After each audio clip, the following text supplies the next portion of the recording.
Supreme court की जानब से दरुल-सूबह ज़िले सजावल के मुख्तलिफ शहरों में नाजायज़ तजावुज़ात हटाने के अहकामात पर अमल दरामद नहीं हुआ। सिंध हाई कोर्ट के वकील अमर जुमानी ने सजावल के डिप्टी कमिश्नर को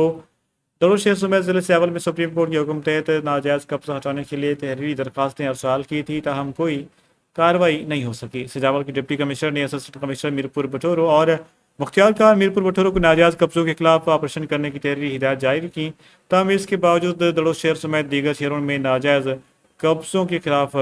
ऑपरेशन नहीं हो सका। इस हवाले से सिंध हाई कोर्ट के वकील अमर जुमानी मेमुन ने मुख्तलिफ इदारों को शिकायत जमा कराई है, जिसमें उन्होंने इल्ज़ाम आयद किया कि मीरपुर बटोरो का रेवेन्यू अमले कब्जा माफिया से बहाना भत्ता वसूल कर रहा है।